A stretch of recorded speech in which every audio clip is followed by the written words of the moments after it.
I'm Luke Story. For the past 22 years, I've been relentlessly committed to my deepest passion, designing the ultimate lifestyle based on the most powerful principles of spirituality, health, psychology, and personal development. The Lifestylist Podcast is a show dedicated to sharing my discoveries and the experts behind them with you. David Reid, welcome to the show, my man. Thanks, Luke. Nice to be here, brother. So, interesting way that we met here today. This happened much more suddenly than is typical with my guest bookings. Our mutual friend, Gabriella, out in the Bay Area, sent me a text, and she never does this, which is what got my attention. I mean, we text about random stuff, but she's never like, hey, you should have this person on your podcast. Because there's too many amazing people in the world with the time allotted that I have. So I always have a list of like 100 people that I'm chasing after, so I don't generally take inquiries, just because I selfishly want the people that I want already. But she sent me your media kit for your product here, Manna, and your personal media kit. And she's like, dude's next level. Just trust me. And I was like, okay, I read the PDFs and I was like, I got to interview this guy. He sounds too interesting. We sound too aligned. So I'm really happy that you're able to make the time. Thank you. Yeah, it's lovely to be here and I can feel your energy as well. So I'm looking forward to sharing and seeing where it takes us. Right on, dude. Right on. So judging by your accent, are you from Kentucky, Alabama? Just kidding. He's an Aussie if you guys didn't guess. So tell me about your decade of experience working with top 20 international medical device companies. Like, I think it's interesting because your product, Manna, is very much of the earth, right? It's a very earthy product. And I can't wait to talk about it because I'm like super high on this and not like intoxicated, but it is a really great product. But it's interesting that you came out of more of a medical tech world as the CEO of this company that's making this very earth-based product. So what was that journey like? Originally, I was actually an aircraft engineer in the military, in the Navy. Really? And then I got out of that, got into medical devices for an American company actually called Stryker, where I was selling digital operating theatres. So selling them to the hospital, then managing the installation process, then doing the in-services when they actually went live, so teaching the surgeons and nursing staff how to use them. But to be honest with you, Luke, it feels like another lifetime ago. Yeah. I'm very blessed that I had that opportunity in that corporate world because it taught me a lot of skills that I utilize now. After a decade of doing that, I just realized I wasn't happy and wanted to do something else. Wow, good for you, man. See, when I read that, I was thinking, ooh, maybe it was some cutting edge biohacking technologies kind of stuff. So you're talking about like Western medicine, hospital technologies. And, Totally. God bless them. If you need a surgery, it's probably a good place to go do it. Totally. And I was in sales and marketing. So Okay. As I said, it was great to get that corporate exposure. Yeah. I'm glad I ticked that box. And I'm glad I got out of it as well. Yeah, right on, man. We could cover in greater detail later because I want to pick apart some of the ingredients in Manna. And normally if someone has a product with them when they come, I may or may not even talk about it. It's got to be pretty cool. Mm-hmm. But I actually had some of this when you brought it over and it was very impressive. So how did that come to be? And then we'll jump back to some of the backstory. That's a big story. I mean, the two active ingredients in there is hypertonic ocean plasma from the Dead Sea, and also the other 50% of it we collect off Tasmania in Australia, between Tasmania and Antarctica, where the water's very pure, and that goes through a 3-year solar evaporation process to readjust the mineral content. 3 years? Yeah. Damn. So I call Talk that, about supply chain issues. I don't know if you guys have that in Australia, but it's a thing here. but at least it's sustainable, right? Because the ocean's pretty big. Yeah, for sure. So that's half of the active ingredient is the ocean plasma, which we put that through a proprietary vortex device that turns that plasma white and produces a precipitate, which is what the ancients used to call manna, or the Egyptians used to call mufkat. We can talk more about that later if you like. Cool. The other half of the ingredients is Shilajit. And again, Shilajit's really exploded on the planet probably over the last 3 years. There's lots of different types of Shilajit. Once I found out how powerful it was and the impacts that it can have on the mind and the body, I'm a bit of a perfectionist, so I set myself a goal to find the best Shilajit on the planet. So we get our Shilajit from above 16,000 feet. Wow. And the benefits of that is the nutritional concentration. When you do the lab tests, it becomes very apparent. Interesting. Yeah. Wow. And so you'd never produced any kind of supplement before? No, and I didn't have the intention to as well. Yeah, it was just something that organically unfolded from the journey that I was on. Wow, cool. Yeah. That's always the best way, isn't it? I never Totally. intended to have a podcast. I just listened to them and one day just put a mic on and it happened. Yeah. And to be honest, I'm just a steward for the commodities. It's really just the elements that produce these. And I'm just sharing those with whoever wants to tap into those elements and connection. Awesome. Well, I'm glad you shared them with me today. I'm stoked. What about frequency resonance devices? Are you into this stuff? Sure. The realm of the Tesla coils and magnetics and all of this stuff. What's your relationship to that world? Well, I see us as frequency resonant devices, actually the most advanced ones in the universe. And everything external is just an expression of wherever humanity's consciousness is at the time. So everything's a frequency resonant device. Have you played around with any of these things? Do you have any that you can name that have been impressive to you? Yeah, so I'm the Australian emissary for the Resonant Science Foundation. I spent December 2012 with Nassim Haramein, who's a theoretical physicist in Kauai. He has a device called the Sphere Flux Resonator, or some people just know it as the resonator.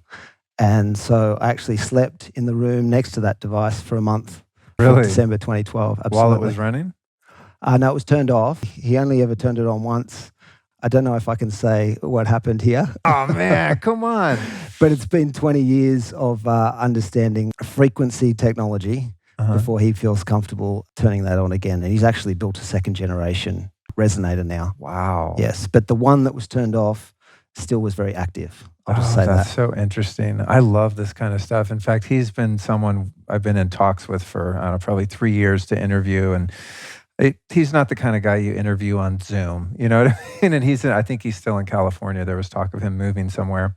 So I wanted to go to his lab and like get a video crew and show some of the things that he's working on. He's a fascinating guy. I've only met him once in person, but that must have been an interesting experience. He's amazing. Yeah, I see him as a theoretical physicist / mystic, and he probably understands the element of space better than anybody else on the planet.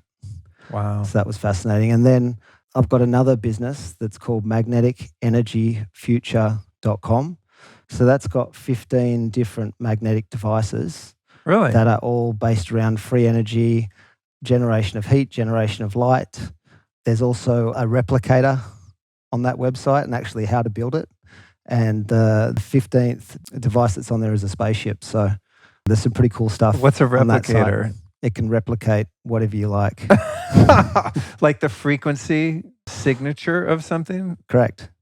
Okay. So it maps out the magnetic signature of whatever you have. Let's say that's your hand. It can map out the magnetic pulse rate and the magnetic spin rate and then the actual time that came into inception. So you can have a look at it. It's called the Pyramid Molecular Exchanger Unit.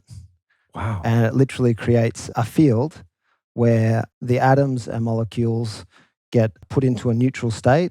So let's say you had an injury on your hand, you could put your hand into that device and it would connect in with your high dimensional template or pristine blueprint and fix your hand.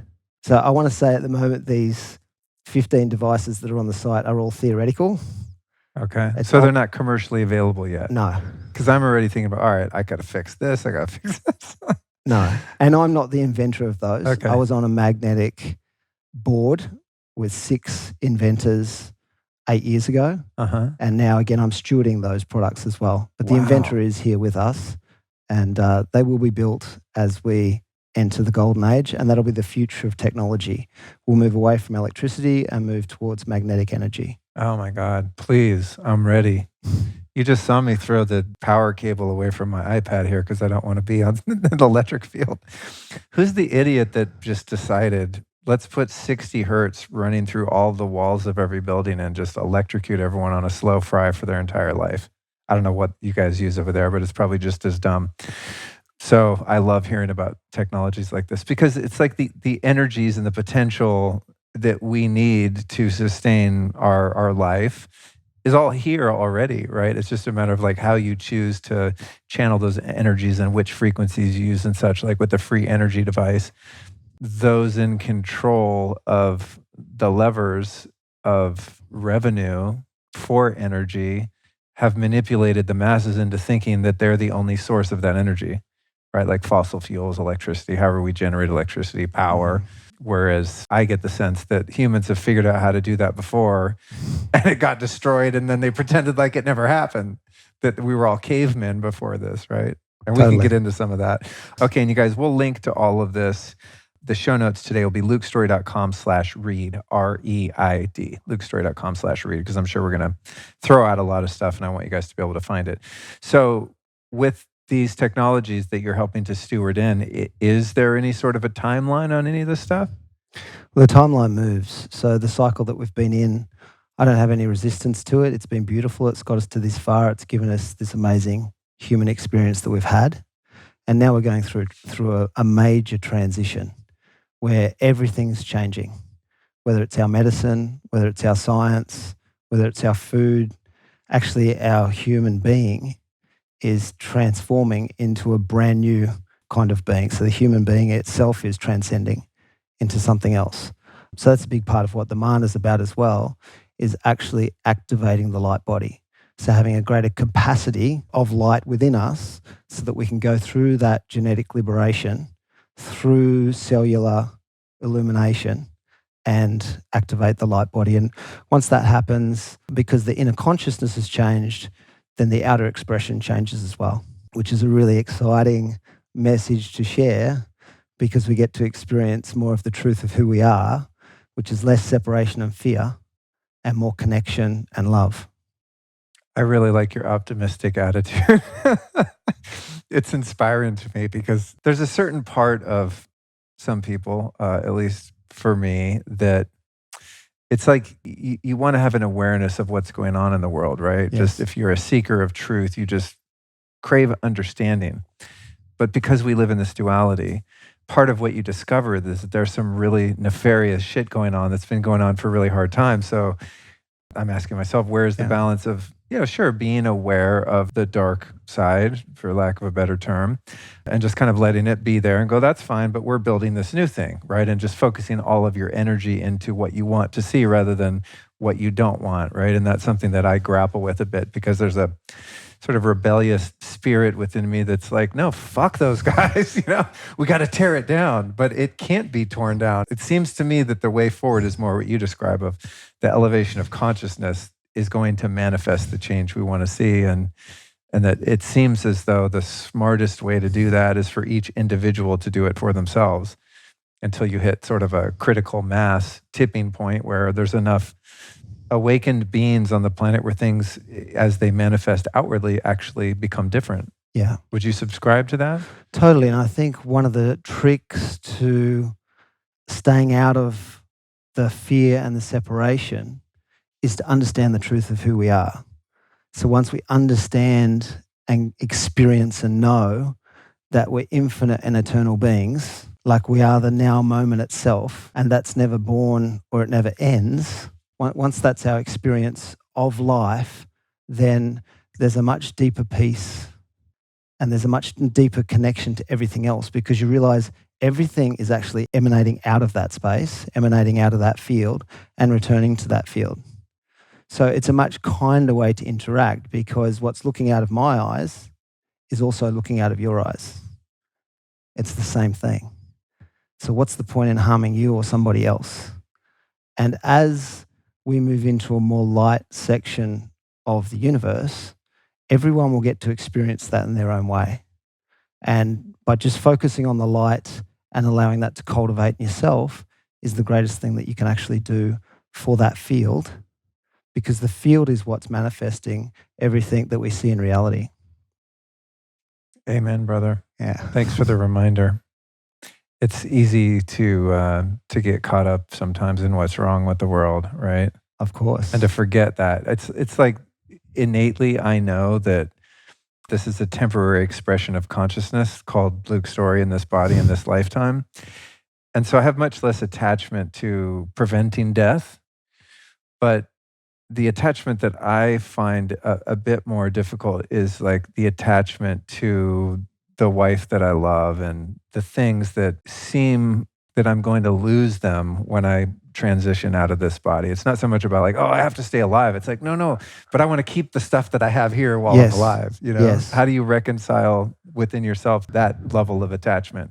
Yeah, again, it's like if we understand we're infinite and eternal, and that becomes our experience, the most beautiful part of that for me is we come to realize what true love is.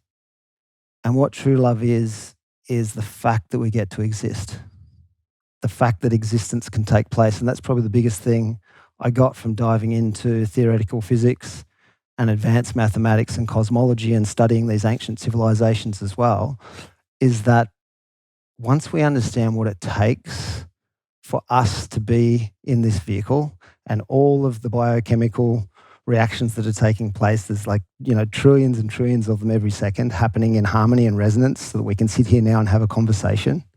And that's happening for every being. It's just miracle after miracle in the moment. So that when we remember that, like the deepest gratitude arises in us for whatever's taking place. And we can always know that something will be taking place because we're infinite and eternal. We don't know what that's going to be or how that's going to look like, but in the moment, we can just be thankful because it's the greatest miracle that can ever be, actually.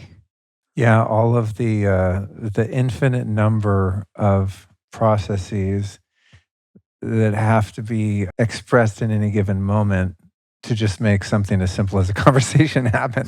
Like I don't know about the mathematics of it, like it sounds like you do, but if I just think broadly, like the odds of this happening are so small, right? Like there's so many things that have to coalesce in order for this moment to happen. That's it. And if any one of those pieces was different, this would be different or wouldn't be.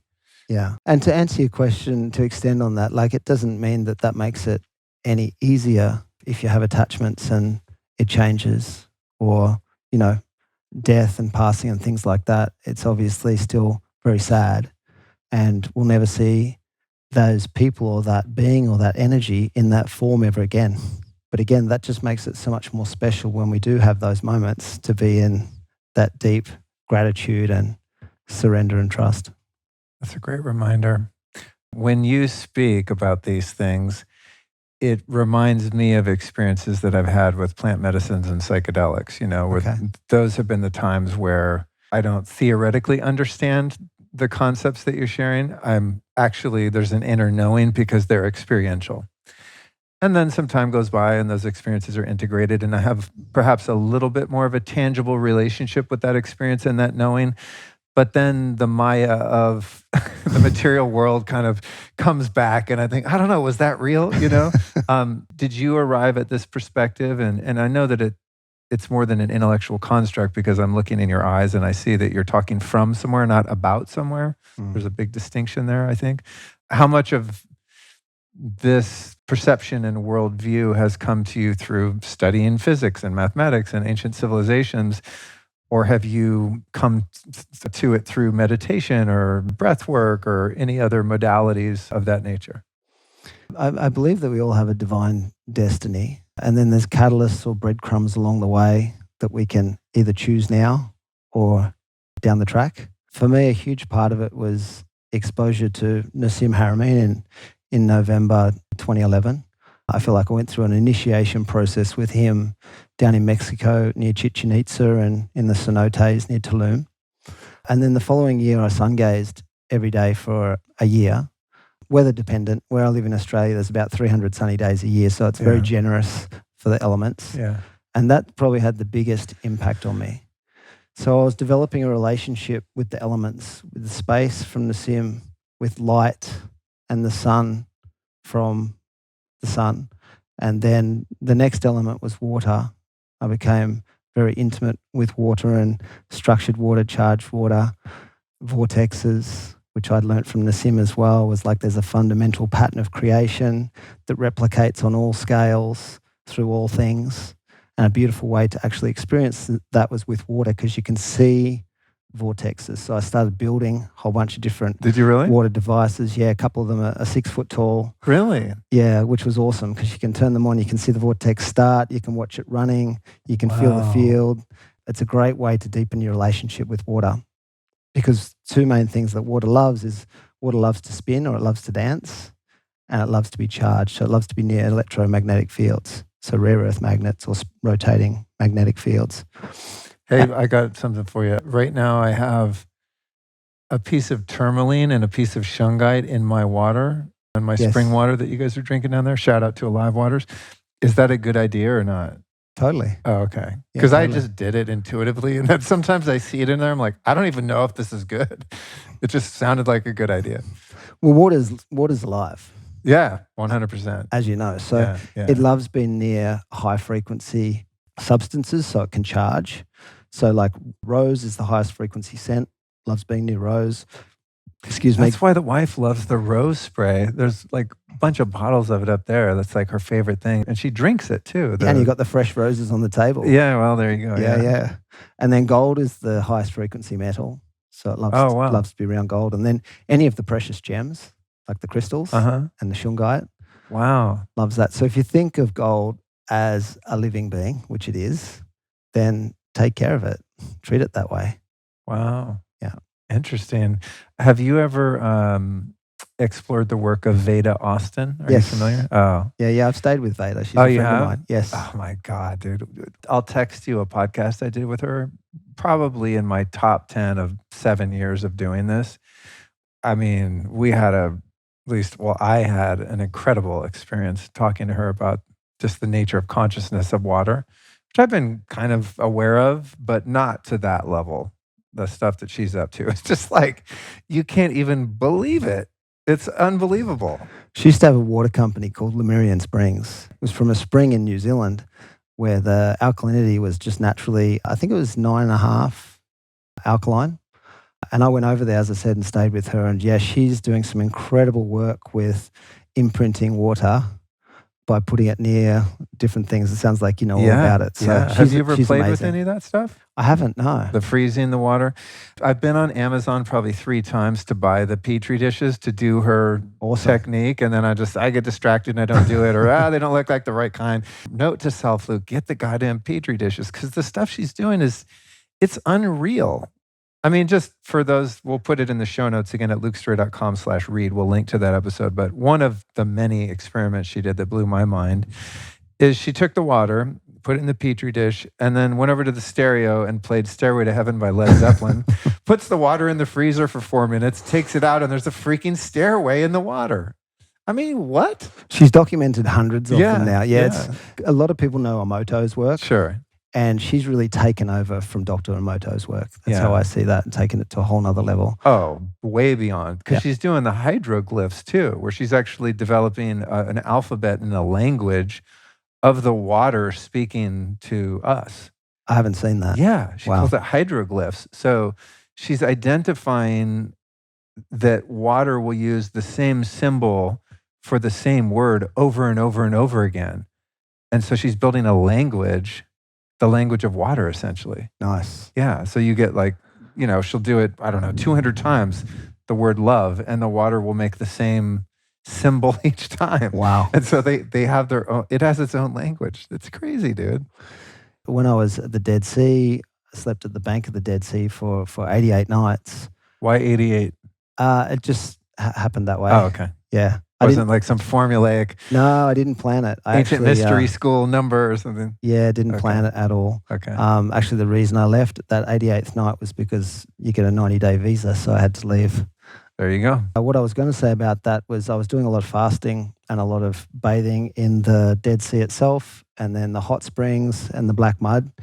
And the message that kept coming through me was that water uses us to express itself. Oh, shit.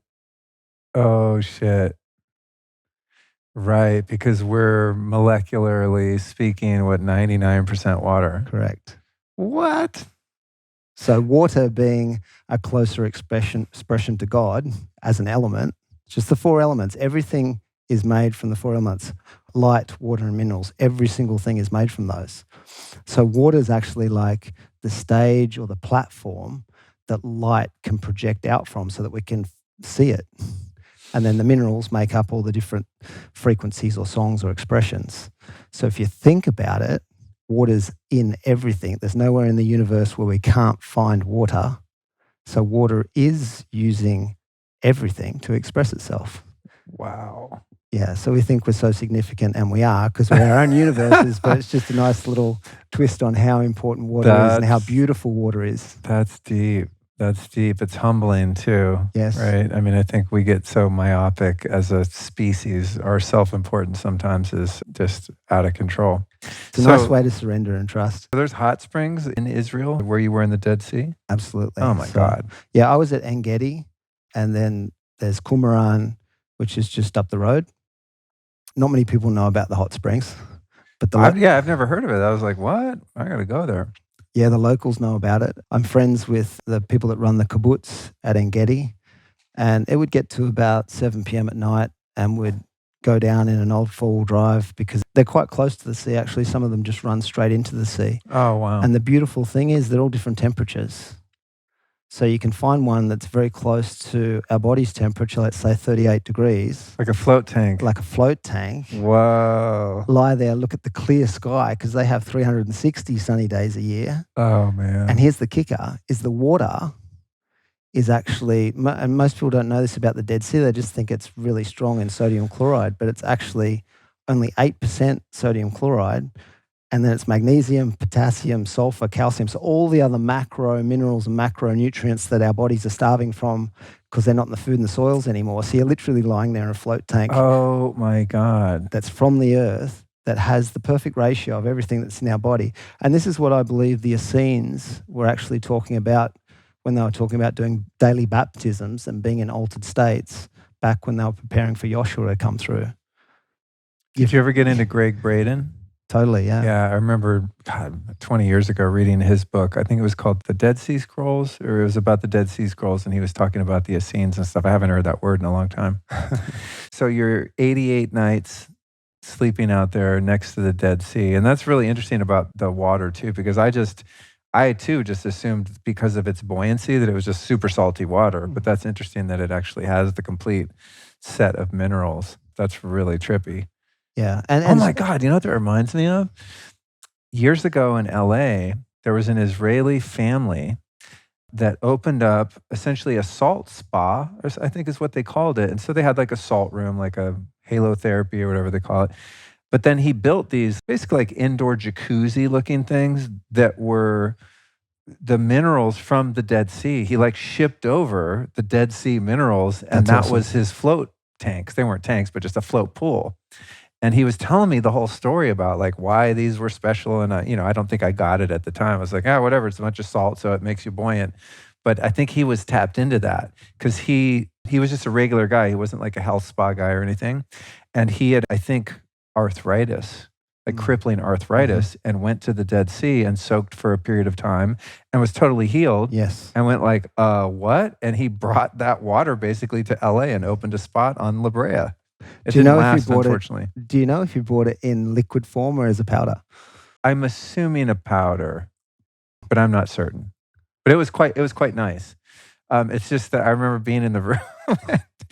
They didn't put chlorine in the water or anything, thankfully, because some people would do that, even though you don't need to if there's that much salt in it, I think. But they didn't get the light leaks, So there's like all these little lights from the smoke alarm and stuff. And I remember being in there like, God, you guys make it dark in here at least. But it was still nice. But anyway, I digress. So you're there for 88 days. You're soaking in these hot springs. You're doing this black mud. You're laying in the water. What was that experience like? What happened to you? How did you get the download about water expressing itself through life and through biology and all that? Yeah, it was a very powerful location where I was. And when I say I slept by the Dead Sea, there was actually an old abandoned lifeguard hut, this beautiful timber cabin that was just sitting there. And accommodation in the area was very expensive. And at the time I had nothing. The reason it had been abandoned was because there was all these sinkholes. So it was considered very dangerous. So everything that was around there had to move up, I want to say like 500 yards. No, I was thinking meters. So it's probably more like 1,500 yards. It's like 500 meters. I would wake up in the morning facing Jordan and the sun would rise over those mountains. So we'd get in like a beautiful sun gaze and then go into the Dead Sea. I like to call it the Sea of Life because it's the highest resolution water on the planet. By that I mean it's got the most information in it of any water there is. Wow. I would come out of there and you'd have to wash it off, because if you were getting there daily, it's so intense that it can burn your skin. So behind us was a freshwater spring as well. And when I say us, I was there with a friend of mine at the time. It was just the two of us. Yeah, I guess because we had nothing, we were fasting, looking at the sun, getting in this sea of life, ocean plasma. And Marty was reading a lot of like sacred text. So we were just kind of sitting in that space where we were very open. We were communing with the elements, and we were there for a long time. 88 days and nights is a long time. And that's one of the things I've learned over the last decade is when I go to some of these sites, to go there for an undisclosed length. You know, sometimes you can go there for a day and get everything you need, and you can move on. But other times you just feel like staying. And that particular experience was really interesting for me, because in the last 3 days, I received more information than I had in the previous 85. Really? Yeah. So had you bailed out because you wanted a cozy hotel or missed your friends back home or something, you would have likely actually missed the gold of that. Totally. That's so interesting. And we did get access to food and mattresses and pillows and everything like that. The Jewish community were so friendly. And as I said, there was a kibbutz about 1 kilometre away. So by the end of our time there, the timber cabin was decked out with pretty much everything you can imagine. Oh, God, this makes me want to go on adventures. You know, sometimes I think, I'm 52, my adventure days are over. But then I hear a story like that. I'm like, I got to go there. It's just one of those special places. I mean, it's right on a ley line, which runs through the Dead Sea. Big song line runs straight across right where the cabin was. A lot of the kings and pharaohs from ancient Egypt used to go to En-Gedi. Cleopatra was at En-Gedi in 35 BC and demanded from Mark Antony, who she was with at the time, to trade with King Herod to get En-Gedi, so that she actually owned En-Gedi at a particular time for the minerals. King David used to go there all the time for his water and insights, is what the Jewish say. So, yeah, it's just a testing place because it is so elemental, but it's also, there's just something very magical there from exposing the elements and I guess allowing us to really bathe in that truth of who we are, which we touched on before. Yeah, that infinite eternal nature. Do you perceive, based on you studying these ancient civilizations, do you perceive that places like, you know, the pyramids in Egypt or the Dead Sea were at some point tropical and lush and not barren deserts? Totally. Yeah. Does that seem totally? to make I mean, sense the to you? greatest example is in the center of Australia, Uluru, which is, you know, so far from the ocean. It's like being in Denver in the US, because Australia's as big as the US. Not many people realize that. Really? So it'd be like, yeah. Wow. So it'd be like Uluru is like where Denver would be, but there's nothing else between LA and New York. And they've found opalized cockle shells at Uluru, which means that was underwater, seawater.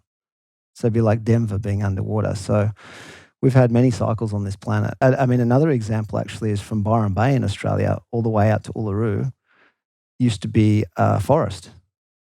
Oh, wow. Yeah, and that's what a lot of the coal is. The coal is a broken down biological material.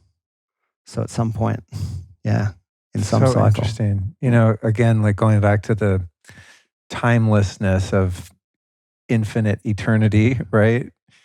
It's so interesting to think of the false sense of security that we have and how, going back to those attachments, right? How we get attached to this body and this is the way the world is and this is how the geography is and the seas are here and there and these people are from there and those people are from there. And it's like, who knows how many times this planet has been essentially a different planet. Totally. Right? And then these cataclysmic events take place and the whole thing just boils over. That's why I kind of sometimes, you know, lovingly get a kick out of people that are very well-intentioned wanting to save the planet. There's a great George Carlin skit about this, and it's like, in the skit, I don't know if you've seen it, but he's like, the planet's fine.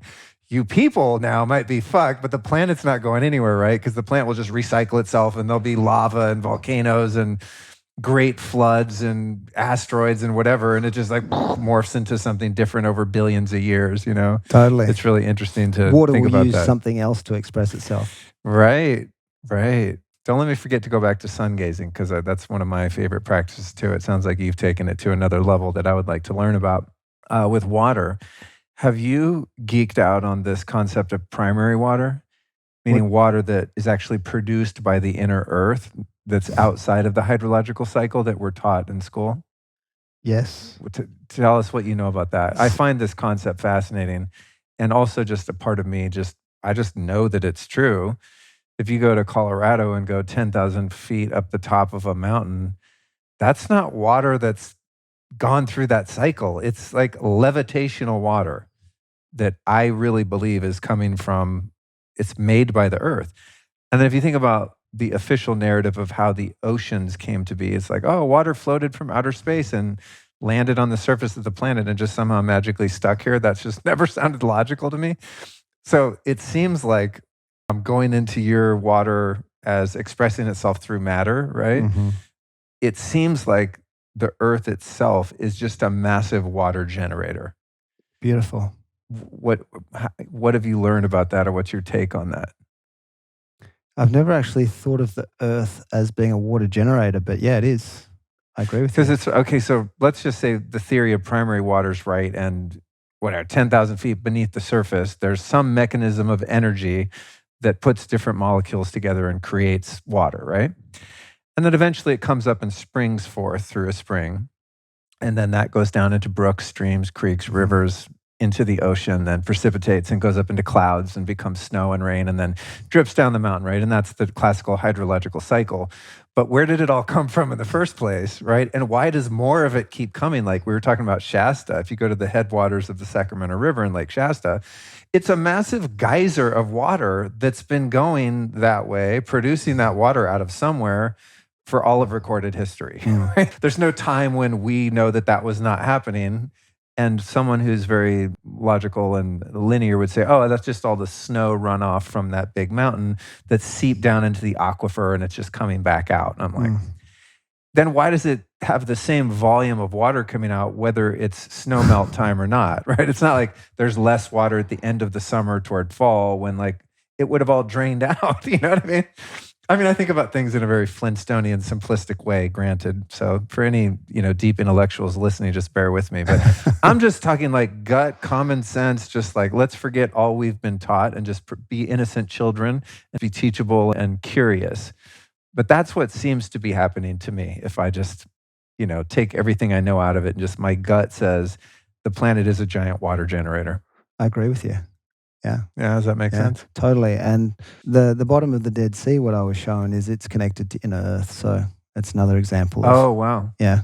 Really? Yeah. Did that come to you in some sort of just an inner knowing in a meditation or something? Yes. I knew we were going to get along. Gabriella was right. Not that you just get along with people that agree with you, but it's nice to have your intuition validated and your experience. In some cases, and the other way to think of it too, right, is water is recognized by science as H2O. And the Earth is a generator of H2O as well. Because everything's in the field, it's manifesting out of the field and returning back to the field. And so we're generators.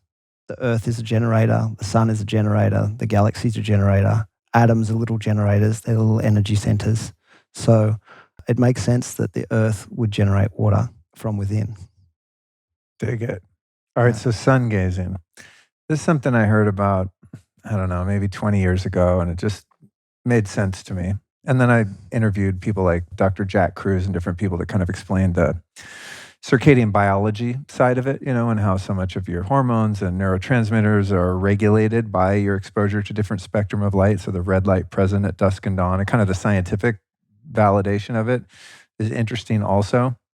And the history of it, right? Mm-hmm. There's been sun worshiping cultures throughout recorded history. But I have never been able to find a definitive practice for it. And so when I talk about it, because I do it just about every morning, we don't get sun as many days as you do probably, but out that window right now, you can see the sunrise depending on the year. I can't see the sun set from here, but I can get that sunrise. So I always leave the curtains open so the light wakes me up so that I make it in time to see the little gold ball come up. Beautiful. But I always give the caveat, go study with someone before you just randomly start to sun gaze, because you could hurt your eyes if you're doing it, when you get too much UV too late. So did you study with someone or did you just wing it and figure it out? Like, what was the practice that you applied? Yeah, so I listened to a YouTube. That was my introduction. A friend sent me a YouTube by a gentleman called HRM. HRM. HRM, yeah. Hiro Haram Matic, something like that. But HRM sun gazing, you'll find it online. Oh, cool. And he's got a beautiful teaching of what happens through the different stages. But basically, it was you start at 10 seconds and you only add 10 seconds a day, every day for 9 months. And that gets you up to... Oh, man, really? That gets you up to 45 I minutes. definitely did it wrong, if that's the right way. Yeah. And you only do it in the first hour of the day or the last hour of the day. And the reason for that is there's no UV rays that can damage the eyes. Yeah. So you can actually damage your eyes if you do it in the middle of the day. So yeah, that's a really good practice because it's very kind on the body. And your eyes will also let you know if you're going too far too quick. Like, if you're at 1 minute and you wanted to try going straight to 20, you mightn't be conditioned for it, so you'd know. But it's the most beautiful process and practice that I've ever done. It's amazing because it's just so easy to do. It's free. It's so kind on the body. And most importantly, it's so healing and removes those layers of fear and separation that are so apparent in our genetics and in our conditioning. That's so interesting because I know that it's been couched more as a spiritual practice historically. Yes. But I think because I came in it through the promise of the health benefits, that I sort of discounted the spiritual element of it. Now that you're framing it that way, I'm like, oh, I kind of forgot about that part. Or I don't know that I ever paid that much attention. To me, I just know if I wake up in time to sun gaze, especially if I get a good sunrise and there's not a lot of cloud cover and I get that red light, invariably I will have tons of energy that day and be in a great mood. So for me, it's more of like a biological practice. But I really am excited to take it deeper and actually, connect with it in a different way. It's very important, especially, it's always been very important because it's the source of who we are. It's literally the Son of God, and it's the source of all life within this solar system, and everything else within this solar system is following the sun, spiraling behind it in a vortexual movement through the galaxy. And the sun's putting out a huge golden shower that's protecting our planet as we move into this stage of more light, actually. So getting that light in through our eyes has certain receptors that will turn on and other ones will turn off. And then there's other things we can do, like get some of the density out of our diet is another big one. It's really important at the moment as well because the sun gives out neutrinos, which is really what nutrients are. So as we're coming into the activation of our light bodies, if we can get those neutrinos and light, then when the more advanced energy comes out from the sun, we'll be prepared for it. Because if we're not, it can be harmful. I was thinking about the 10-second thing and thinking, God, Luke, you really screwed that up.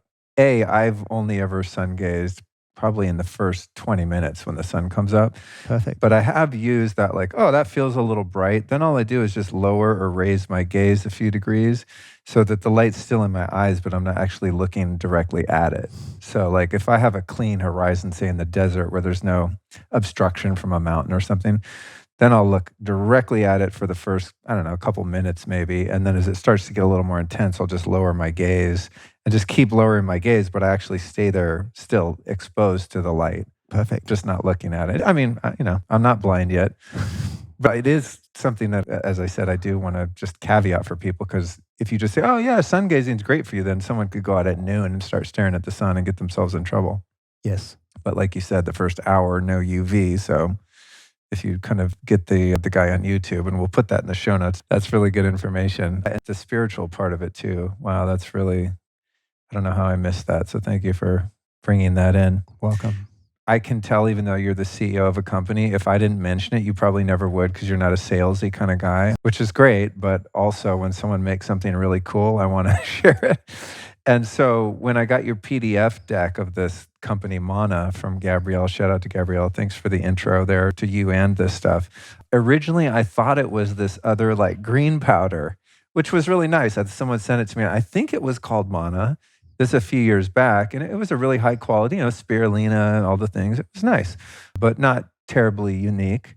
So I thought at first it was that, but then when I read the deck, I was like, oh, Shilajit, Bing got my attention. Ormus, Bing, plasma sea minerals, Bing, like all the stuff that I really like and am into, elemental nutrition. Yes. So I want to dive a little bit deeper into each of the ingredients. It sounds like you've gone to the ends of the earth to source things. And also, to be fair and realistic, I did take all kinds of different nootropics and a very small amount of LSD today. And so I might have been feeling great already. Who knows? I had a lot of liver for lunch. So, a lot of nutritional density today. But when you guys showed up and I poured this in a glass of water and just chugged it back, I mean, it was very apparent that there was a lot of energy in this. So I want to share it with the audience. So those guys that are watching on video, also it has really beautiful packaging, and being an aesthetically driven person, I was like, oh yeah, this is legit. So the way it works is it comes in this little packet, and on this side it's kind of a soft little pillow, and then this side is more of a firm kind of a cardboard.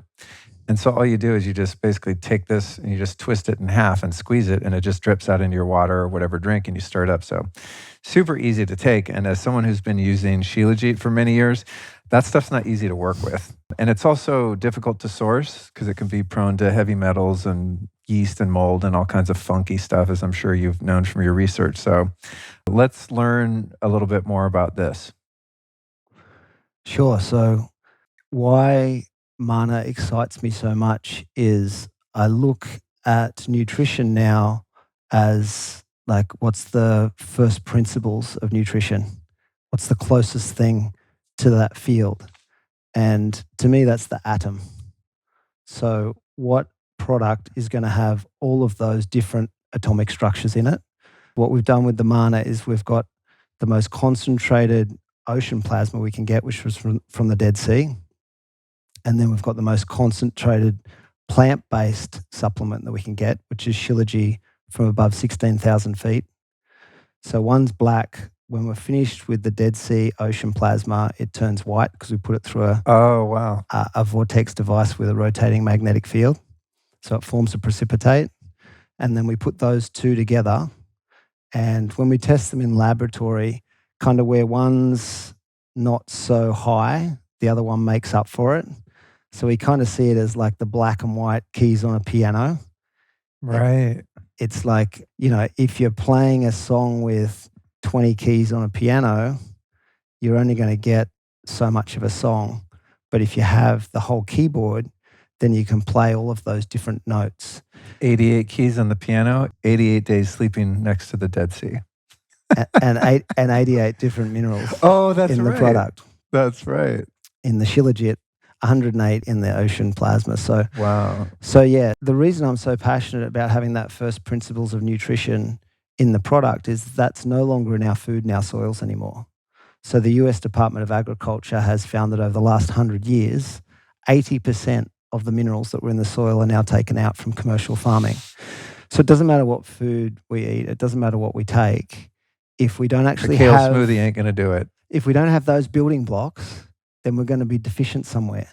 And it's not even necessarily that our body needs access to all of those different 108 nutrients, but at least if it's got access to them, it can choose which one it wants and it can just get rid of the rest. So it's honoring our body as the most advanced technology in the universe, that if we give it access to everything, it can pick and choose what it needs and function in an optimal state.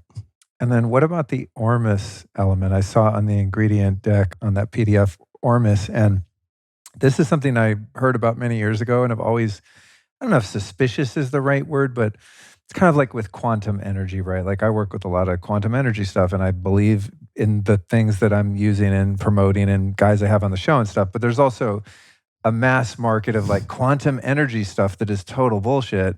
And I've always had a sense that since Ormus is seemingly hard to prove, that you could just say anything has Ormus. because it's like invisible or just a white powder or whatever. So what is Ormus? My understanding is that it is elements that are outside of the periodic table, like Exactly. subatomic elements or something. Could you break down what Ormus is and how one can discern when something actually has Ormus in it or not? Absolutely. So, I mean, Ormus is actually in everything. Okay. Ormus means rearranged monoatomic elements. Okay. So, Okay. orbitally rearranged monoatomic elements. It's only a word that's been around for 30 years, made by a gentleman called David Hudson. So, the original word for it was really in Egypt was mufkat, or in the Hebrew language was manna. There's three main ways to produce it. One is from seawater, the other is from Dead Sea water, and those two sources are very different. And the third way is from precious metals. So when I was in Egypt in 2014, the guardian of the Sphinx gave me a document of those three ways. I didn't know what Ormus was at the time, or mufkat. So he gave me a document which showed three different ways to produce those. And when I got back to the house that I was staying in Why did he give that to you? I'm not sure. I mean, we just ended up, I wasn't planning to go to Egypt. I was with three other people, and it was like the 8th of November, 2014. And one of the guys, we were trying to decide where to go, what to do. And one of the guys said, on my vision board, I've got Egypt 3 times. So I said, let's have a look at flights. And there was a half price flight to go on November 11. So we went over there, arrived 11:11, and we literally had no plan, didn't know where we were going to stay. How old are you at the time? I'm 46 now, so I would have been, let's say, 37. Okay, that sounds about right. Yeah. Those kind of plans where you have no plans work really well when you're young. That would be terrifying to me at this point in my life. Yeah. I want to know what seat on the plane. I need leg room. Like, it has to be a nice Uber. You know, I'm very high maintenance now. I can't travel just, we'll see what happens, Anyway, carry on. That was the experience in getting to Egypt. And then when we got there, we didn't have any plans. So just organically ended up spending a lot of time with this gentleman. His name was Goda. He actually left his body about 2 years ago. But yeah, we just became friends, and he was taking me upstairs and we were doing tea readings. And then he actually took me underneath the Sphinx. His hotel and the building, the whole block that he owned, was the closest building to the Sphinx.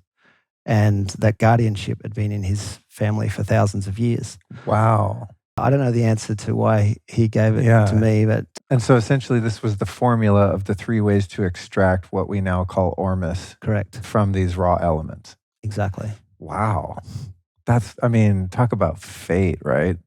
Totally. I love stories like that because even a skeptic can't be like, oh, it's just random. You know what I mean? It's like, you were supposed to be there. You got there on a certain date. You met that guy. I mean, there's so many things, like we were talking about earlier, have to align to facilitate that result, that it's just, you have to live in the mystery to understand how that works, and also have the wherewithal to follow it, right? Like, he could have handed you that document, you're like, whatever, some old crusty document, and not seen the value in it, or not had your curiosity piqued enough to actually go, well, they gave it to me, maybe there's a reason, let me explore that reason, and now, I just had a drink of it. And that's how I could tell there was something in it for me, is when I got back to my place at Byron Bay and turned the place into a lab in that first month, and had produced the manna from the 3 different ways that were on the piece of paper. And it worked? Yeah, it worked. Produced them all the 3 different ways and started sharing it with people. And they were coming back to me with really crazy experiences. And I stopped and I thought, I've got to find out more about this. So crazy, scary experiences? Were there? No, they were good experiences, but experiences that were, psychological for people. And so I felt a responsibility to, one, learn more about what I was doing. I wanted to know if there was ways I could do it better, and find out if there was someone I could spend some time with that knew how to make it as well, to see if there was anything else that I could improve on. Basically, that's just the way my brain works. So I seeked out a gentleman called Barry Carter, and he was known as the librarian on the planet for Ormus for like 30 years. Really? Yeah. And he lived in Baker City, Oregon. Huh. So I went and stayed with him for a week. And he just allowed you to come apprentice with him and just learn? Yeah, I just contacted him and said, can I come and stay with you? This is the situation. And he said, okay. And I don't think he had anybody stay with him for a long time, by the situation that I kind of arrived to. And It was a beautiful experience for a week. He really opened up to me, and by the end of that period, at the end of the week, he actually gave me 1.4 terabytes of information, which was his life's work on Ormus. And this was, What? this was back in 2015. So 1.4 terabytes of information back then was a lot. I still haven't gone through it all. Oh my God. And I'm assuming these terabytes are largely comprised of written documents. There's a lot of presentations and Presentations. Okay. videos on there as well. Oh, okay, got it. I was Yeah, I'm thinking just a bunch of ancient scrolls. I'm like, that's a lot of goddamn Word documents, man. No. They're like a couple kilobytes each. Yeah, no, but there is a lot of information in there. So he had just compiled all of this research and basically handed it off to you in multiple formats. Correct. Okay. Correct. Yeah, he had like different chat groups online and on Facebook and stuff like that. So he'd just been attracting a lot of information, just compiling Got it. So I stayed with him for a week. Didn't have any plans to do anything after that. I know a bunch of these underground alchemists and different science labs. And he said, why don't you reach out to a few of these people and go and visit them, to learn more about it. So I bought an old F-150 truck and... you would have fit in great here in Texas. Every other car is one of those. Yeah, we didn't actually make it to Texas. This is my first time, but mainly stayed over on the west side. Yeah. But yeah, it was an amazing experience because we spent the next 3 months driving around visiting a whole bunch of alchemists and underground labs. And the exchange was that if you'd let me stay with you and show me what you're doing, then I'll give you this 1.4 terabytes of information. And wow. And Barry had given me the okay to do that. So that's so cool. It was cool, yeah. And then and at this time you weren't like, ooh, I'm going to make an Ormus product. You just are experimenting and wanting to learn about how to do it and what its benefits are and such. Pretty much. Yeah, pretty much. I was still seeking at the time, and I was pretty curious to find out more about it because it was talked a lot of like this elixir of life or fountain of youth, and when you take it, you become one with the gods, and the kings and high priestess in the past were using it, and potentially it had these kind of qualities. So at the time, I was fascinated to find out more. What about monoatomic gold? Is that something you've researched at all? Absolutely. So right now, actually, in the high Himalayan mountains, we have monks producing liquid monoatomic gold for us from 24 karat gold through a two-stage process. Yeah, so we have actually got a suite of products coming through Manna that will be a liquid replacement for food with the intention of genetic liberation and activating the light body. Wow. Yeah, every once in a while I'll run into an alchemist type person and they'll have some little vial of what they call monoatomic gold. I've never really known what it is, but it's just interesting to me. I think I only had it once. Interesting time now that I think about it. I was in a small group mushroom journey, and one of the co-facilitators had mentioned that they had this monoatomic gold, and it just stuck in my head for some reason. And then at a certain point, maybe 3 or 4 hours into the journey, I was looking at my relationship to currency and just money and how all of that works and how to have a healthy relationship with it. And I was in the middle of that thing, and the thought came to me, you need some of that gold. This is part of this riddle. And I got up and was like, give me some of that gold. And she came over and gave it to me in the middle of the journey. I think that's the only time I remember actually having it. Yeah, it's funny. Nice. Yeah, it's just, why did that pop into my head? Why did I remember that? I'm in the middle of this really deep, profound experience, healing all kinds of things, doing all kinds of things. And then when it got to that topic, it was like, ding, I need that gold stuff.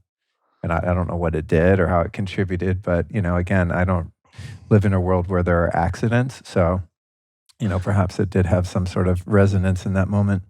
Yeah. Well, gold is a carrier of light. It's the highest frequency precious metal. And when we put it through an alchemical process and it loses its metallic form, it turns into a white powder or a red/yellow liquid, then once we consume that, again, it can activate certain things and turn other things off. But it's all about bringing more light into the body and being able to hold more capacity and light in the vehicle. Wow. Yeah. This is so fun. Yeah. So I have the vision of you get your monoatomic gold product sorted out, start taking that prior to sun gazing or doing like the red light therapy or whatever. I love just kind of intuitively stacking different things that seem to have synergy. Do you think there's anything to that idea? Of course. Yeah. Yeah, absolutely. Anything that, I mean, this product is going to get the electrical system turned on. So there's a whole bunch of different things that it does.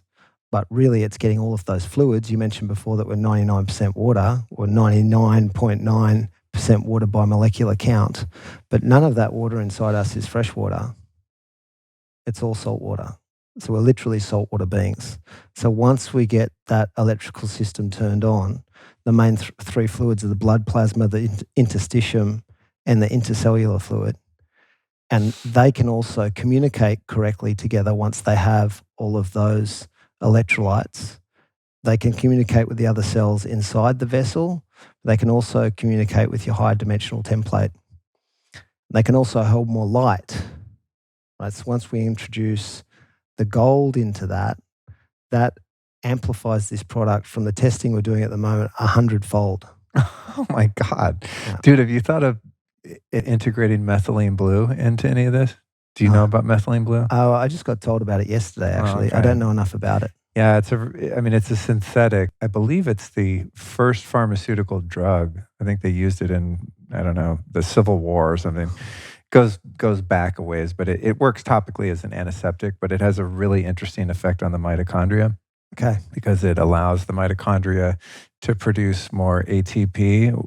I think, Awesome. if I have this right, I've interviewed a bunch of super smart people about it without needing oxygen to do it. Okay. It's super trippy stuff. But the interesting thing about methylene blue, and your colleague, Beth McDougall, Yes. I was listening to the podcast you sent at her clinic out in the Bay Area at Jizen. Jizen Labs. She does methylene blue IVs. Got it. Which I've done a lot of, and then she combines it with red light therapy.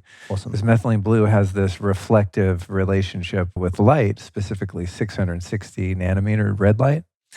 And so if you think about the mitochondria really being fueled ultimately by light and producing light, Yes. and producing exclusion zone water, I don't know where I'm going with all this, but there's some synergy with all of this, right?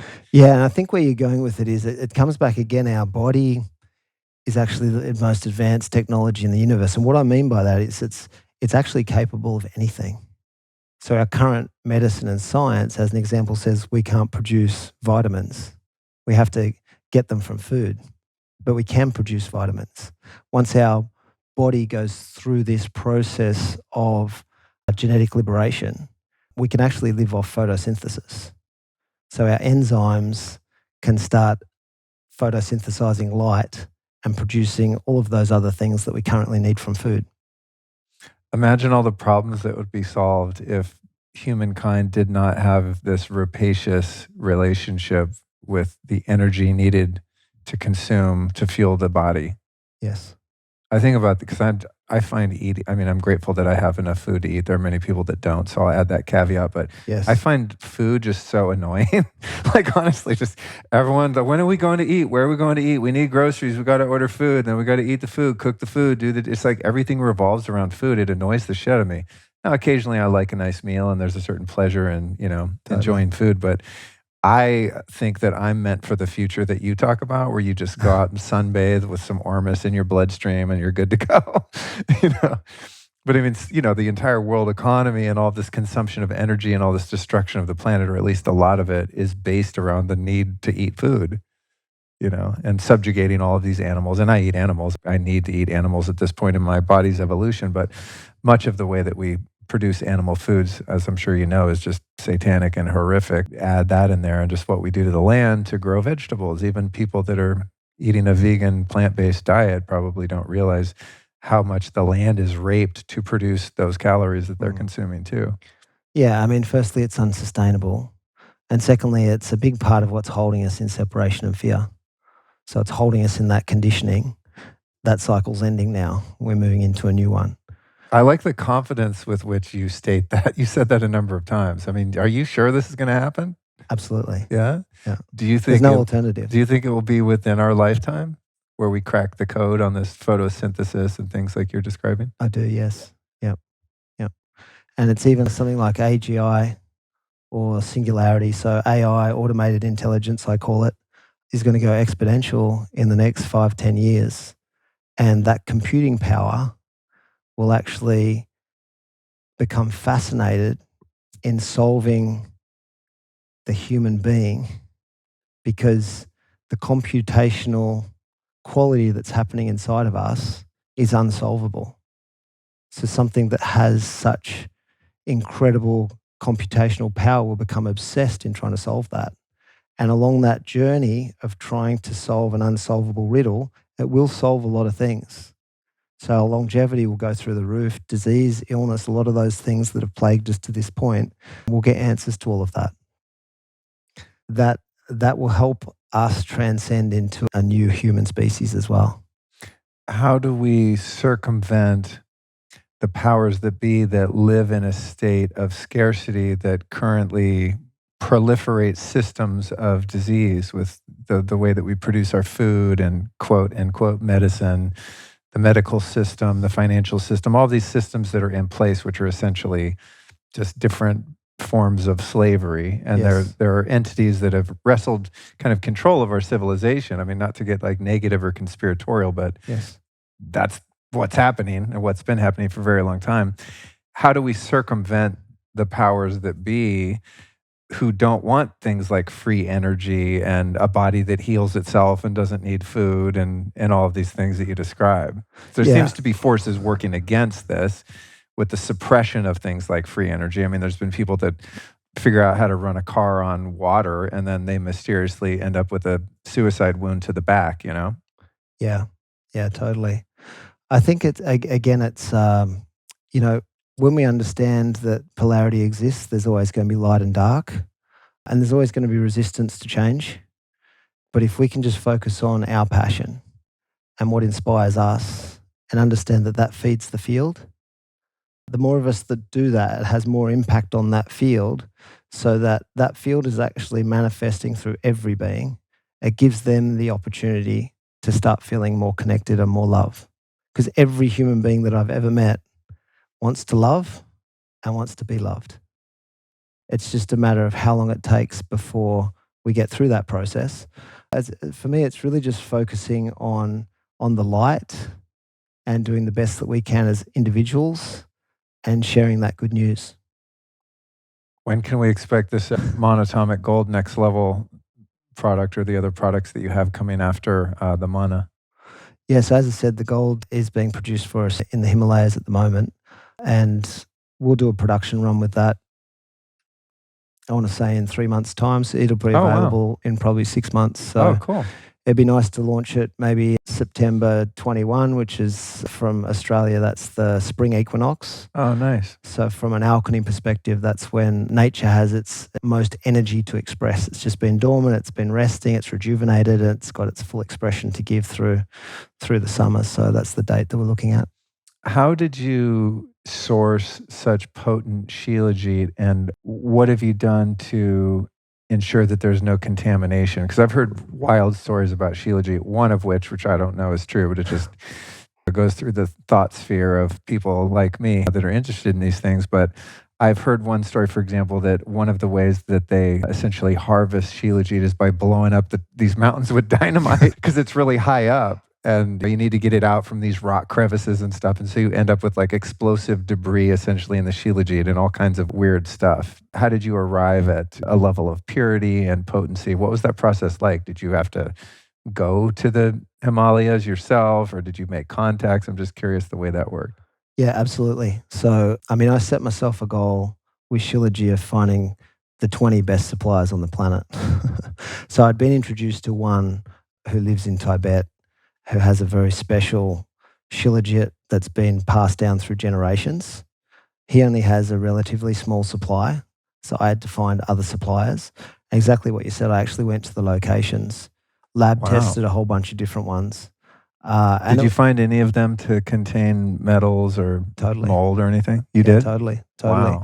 And it was funny, the ones that were at the lower altitudes were the ones with less nutrients and more heavy metals. Oh, right. Yeah. So as an example, most Shilajit has between, let's say, 8 and 21% fulvic acid component in it, which is one of the main active ingredients, a really special ingredient.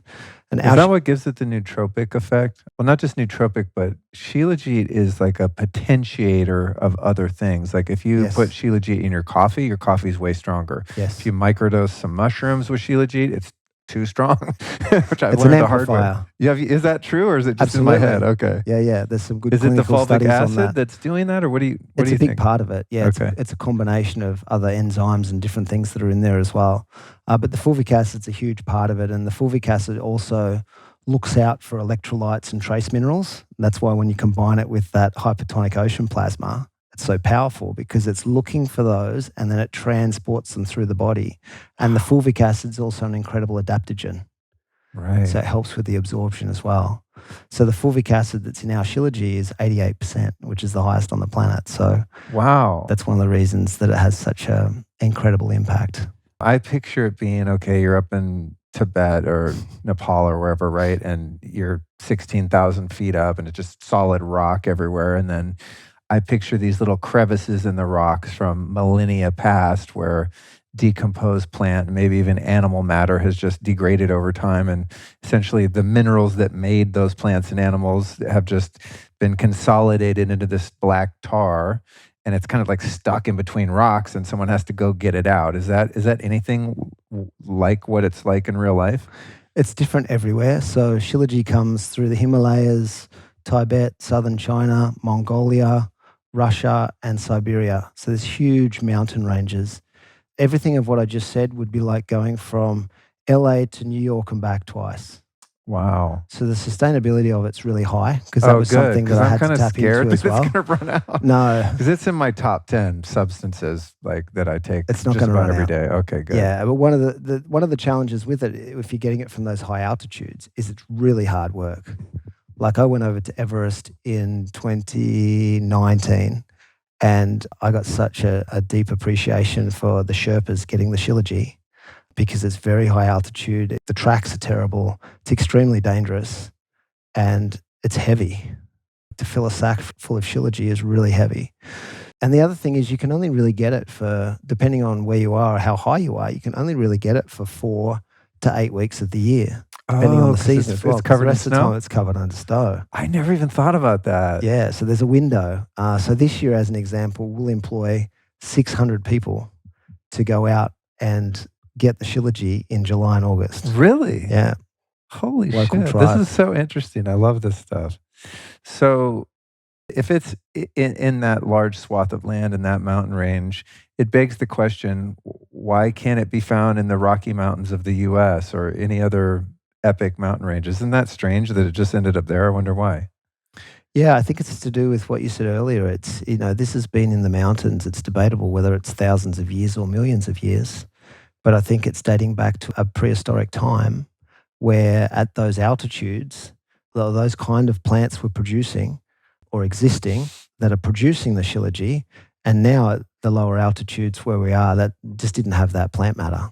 Right. That's how I see it. Right. Oh, that's so interesting. I love it. I want to take some more.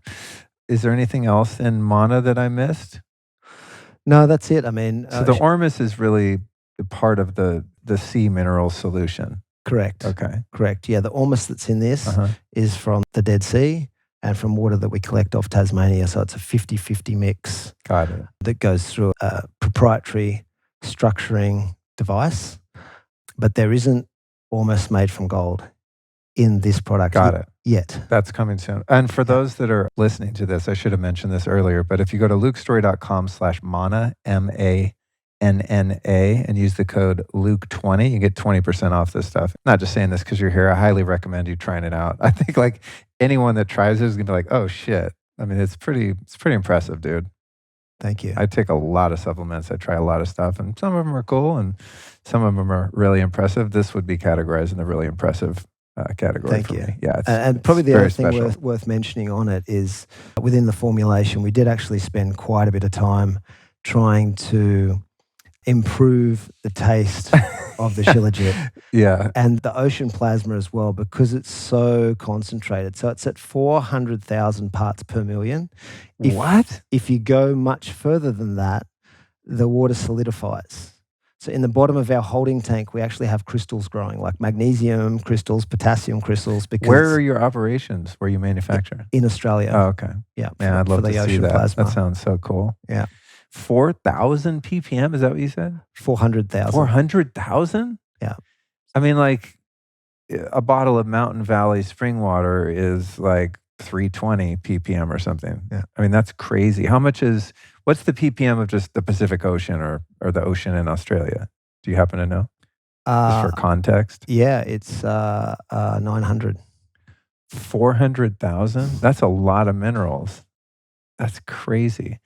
But these minerals are bioavailable, I'm assuming, because they're oceanic minerals versus like drinking spring water here in Texas that's run through a bunch of limestone and is largely just like inorganic dissolved calcium that your body can't really do anything with. 100%. Yeah.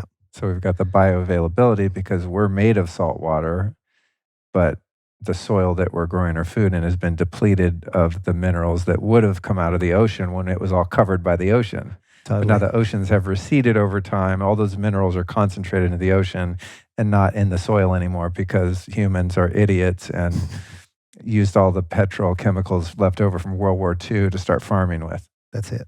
Okay. So the ingredients that are in there, we can't get any more concentrated. Huh. So there's 1,000 milligrams of the ocean plasma. There's 1,000 milligrams of the Shilajit, which is a really generous dose. That's a gram, Correct. right? Correct. Wow, that is a lot. That's a big chunk. Like if you have to tar. It's like a pea-sized chunk. Yeah. Wow. And then because they're so concentrated, the taste is so intense. So that's what we worked on a lot, was we've added 6 other spices and ingredients in there. Not MSG, right? No. Whenever I see spices on something, I'm like, I was eating some chips 2 nights ago and it was like spice extract. I'm like, gotcha. Spice extract, my ass. Like, no, it's spices from the local area over there that are organic. We get them from a special I was just messing farm, with you. And actually makes it so that you can just have it with water and it tastes pleasant, which is awesome. I'm able to eat or drink just about anything, no matter how crappy it tastes, because if it's good for me, I'll just do it. It's like medicine, you know. But this actually didn't taste bad. Shilajit's pretty gnarly. It'll like ruin your coffee, basically, you know. But I imagine if you were to just put this in any smoothie or like a nut milk or something, you probably wouldn't even notice it. Exactly, and that's how we wanted to design it. So Yeah. I still wouldn't recommend taking it straight, even though a lot of people do. Which I did. And I do. Of course I did. I didn't know how to work the little ampule, you know, package. So I just ended up like kind of licking it out of there, which it still wasn't bad. Yeah, well, it's a new kind of sachet. So people won't know how to use it. They'll have never seen it before. But on the homepage of our website, we've got a great little video which shows how to take it out of the box and squeeze it. So it's the size of a credit card. One size opens, as you showed before. Yeah, you fold it in half and just it pops right out. That's it. And it seems like you're able to get all of it out too. It annoys me with packaging where it's something really valuable and you know there's some left when you throw it away. It's like, especially if it was an expensive supplement or something, you know? What's your relationship with, I mentioned her earlier, but I just wanted to expand on that with Dr. Beth McDougall. Yes. Who seems really fascinating and someone that I definitely want to meet and maybe even interview. How did you get involved with her and what's her relationship to your company or the different projects you're working on? Yeah, so my other business partner, Brad McDonnell, him and I went over to Sausalito back in 2018 to talk with 2 of our friends. One of those was Dr. Beth McDougall, and she decided to come on as a business partner as well. Oh, cool. So it's the 3 of us and her partner, Mark. Yeah, the 4 of us own the company, and she's really the spokesperson for Manna for that clinical side. She's a MD and can break down all of the clinical studies in a way that people can understand them. She adores the product. She boldly says it's the one product that she takes every day and will never not take. Yeah, I'm getting a sense it's going to be that way for me too, to be honest. And listening to that podcast she was on, I think it was Ben Greenfield, her place, this Jaizen, sounds really awesome. This clinic she's got out there, and I think it's in Marin County or something near Sausalito. Yeah, but she was rattling off all the modalities and technologies. It's like, yes, she's doing all the cool stuff, you know, and even a lot of things I hadn't even heard of. So I'm going to definitely do my best to get out there and meet her and see what she's up to. From my perspective, it's the most advanced biooptimization center on the planet. And mean, based on that interview, they had more stuff in one place than I've ever heard of. Correct. Yeah, so if you can, get over there, Meet Dr. Beth. She's an incredible being of light, and I think you'd love her. Yeah, I think so too. Yeah, well, we're going to be out there in about a month visiting my mom and going to a retreat out there. So I'm going to be about 40 minutes away from there. Beautiful. Yeah, in Yeah. Calistoga. Yeah. So you've traveled to these sacred sites, right? Machu Picchu, the pyramids in Egypt, et cetera, and Shasta being one of these kind of power centers that's widely known. What was your experience there? I talked about it with the incredible spring that's there, but Shasta has this really funny kind of Bigfoot alien mystique around it, where there is a pretty decent swath of subculture people that think that there's actually a civilization living inside Lake Shasta underground. And the stories get pretty crazy around that area for some reason. Did anything supernatural or interesting transpire when you were there? Or were you impressed by it in any way? Yeah, I always say it's my second favorite place on the planet. Really? Yeah, and What's first? I know the Dead Sea. Oh, okay. Yeah, of course. I know the story of the Lemurians and like the Telos beings that exist there. For me, I haven't had any of those experiences of interaction with beings, but the reason I call it my second favorite place is the water. I just love the different water expressions there, and having a conversation earlier how important water is. So you got Stewart Springs just up the road. I think that's actually That hot spring place? Yeah, Epic. yeah. Did you go in the tubs inside? Yes, the tub, the sauna, then the fresh water. Dude, when I went I was up at this farm called Belcampo up there a few years ago. And of course, everywhere I go, the first thing I do is Google, where's the hot springs? Okay. Number one. I mean, absolute first thing. I don't Google. I hate that word. I web search it. Google's evil. Don't kick me off there, please, Google. I use your drive a lot. So I find that hot spring and I go there, and I had said something like, there was a sign on the wall that said like, don't get a massage in this water or something like that. And I was like, oh, whatever, interesting. And so I went in, even though you're in a room by yourself, I wore shorts because I wanted to be able to go jump in the cold creek and not have to like get dressed and undressed every time. And dude, I got like these micro cuts all over my legs and stuff. I think from my shorts touching some shards of like minerals or something. Did you experience that? Like it cut Yes. me up. I was like bleeding from just sitting in this tub. It was the weirdest thing ever. Oh, you hadn't gone from the tub to the sauna? I did both, but So what happens is when you get out of the tub, it still has all of the, because it's such a hypertonic solution. Okay. It's actually the closest water I've seen to the Dead Sea water. Really? Yeah. You know how it feels like silk? It makes your skin and it feel has like a very silk. strange smell. Yeah, It's not sulfur smell like some hot springs. It's almost like ammonia. Yeah. It's a very strange smell. It's a different mineral expression. Yeah. And so when you get out of that water and your shorts dry, they go like cardboard. So without you noticing it, when you're walking, salt is actually crystallized light. So there'd be sharp components that on that explains crystals that would have been giving you chafe. Yeah, it was because it wasn't like, like if you took sandpaper and rubbed your arm where it just all turned generally red and was irritated. They were little cuts. They were actually bleeding. Because it would have been crystals. So like the points of the crystals were probably scratching against your skin. Yeah, as you were walking. Incredible spring. From one to the sauna. Okay, noted. If I'm ever back there again, I won't do that. So Shasta for you, the magic of that area is really about the water. So between like the spring water around the mountain and then that hot spring? Correct. Wow, that's pretty impressive considering the travel you've done. Yeah. That it really left that impression. Yeah, and the redwoods as well. I mean, they're an incredible being. And, once you go a little bit further north, you've got the Smith River and the Rogue River and Crater Lake. So just that whole area. But yeah, I feel Shasta and Oregon has the best water on the planet, actually, second to New Zealand. Yeah, it feels very inductive to me.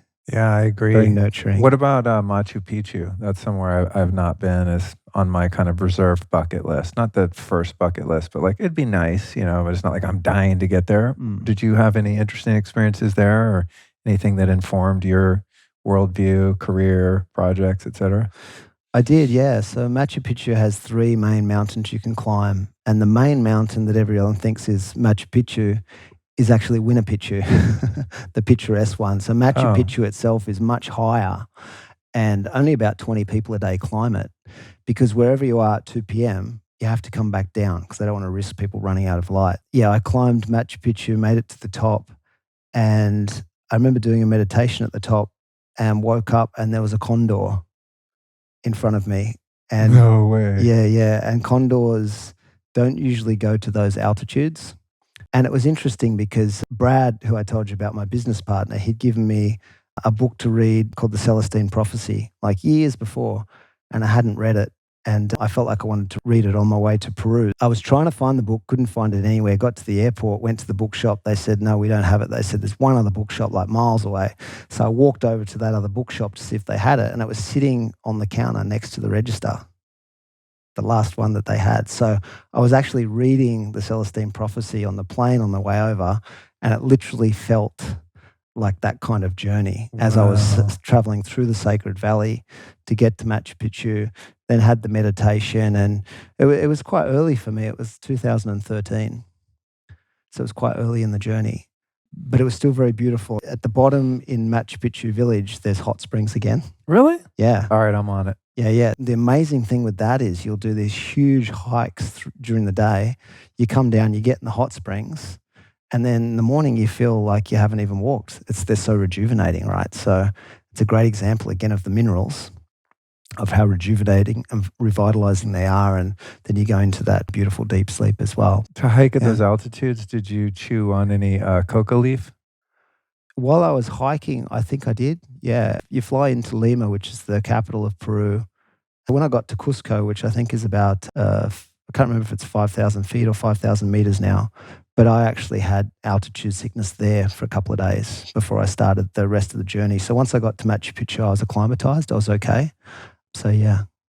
I hear that the local people there use that plant a lot to help them acclimate, Totally. to be able to operate. I love that. I mean, I don't use cocaine, but I love coca leaf. It's a great herb.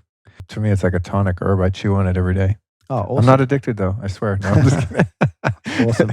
No, I mean, it's so mild compared to the refined version of like the street drug, but it's really nice. It's almost like a mild caffeine or something. I mean, much more mild than caffeine, but it's a bit more mood elevating than caffeine. Like it just kind of brightens you up. It's really nice. Haven't had the chance to test it out like with an endurance activity like that or with altitude, but I've always thought it was interesting that the people there will make a tea out of it or they'll chew it in order to be able to hike up those mountains. Absolutely. Yeah. Interesting stuff. I actually haven't tried it since then. Since I got some in my office. So. Awesome. Makes a mess out of your mouth. It turns your whole mouth green. It's not pretty. So if you have a date or a photo shoot, maybe save it. Where's your favorite hot springs in the entire world? Oregon. Yeah? Yeah. Does it have a name or just in general? Yeah. So once you get into is it called the Umpur Forest? I'm not sure. I'm not familiar with that state. Oh, I've been to Ashland, I think it's called. Ashland, Yep. Oregon, like right to a hot spring there, actually. Jackson Springs. Yeah. Yeah. So that's it was- quite commercial. Yeah. I mean, it's There's one better up, than nothing, but it's not like in nature, Yeah, there's one up there.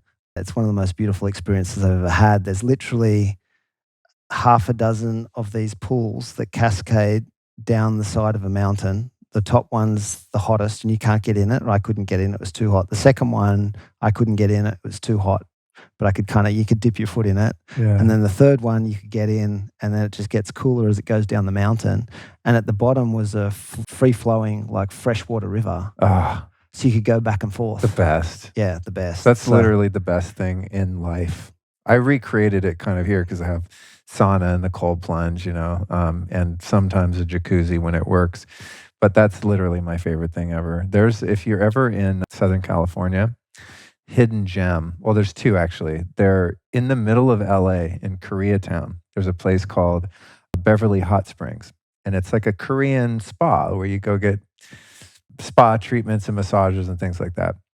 But the structure is built on top of a natural geothermal hot spring right in the middle of LA, like very close to downtown LA. And it's amazing, beautiful spring water, like silky, just incredible spring. But for the nature thing, there's a place called Deep Creek. And what sucks about it and what's good about it is it's really hard to get to. You kind of have to be taken there by someone who knows. And then to get there in a car, you have to go through someone's private property and you stop at this little like country ass ranch house and give the guy $5 and he lets you onto his property.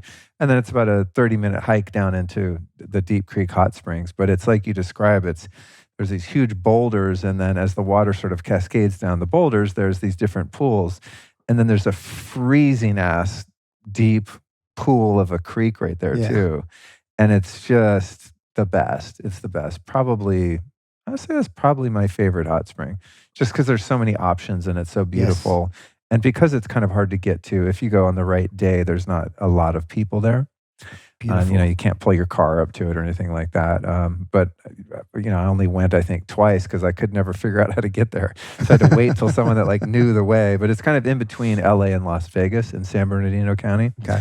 Anyone that's like in that scene in Southern California, if they know about it, they'll know how to get there and where it is. So Deep Creek Hot Springs, put it on your hot spring tour list. I will, thank you. And you guys have the most magnificent hot springs all through Oregon, California, Yeah. across to Colorado. There's a lot in Colorado. That's where I first started doing it when I was a little kid in the Glenwood Springs hot springs. There's a big pool. They basically have a swimming pool. And then there's some vapor caves there right across the street that are geothermal vapor caves that are amazing. And then recently someone down the road built a proper little kind of outdoor hot spring center with different pools of different temperatures, probably from the same fountainhead. Awesome. Yeah, Colorado's got great springs. Yeah, it's my home state.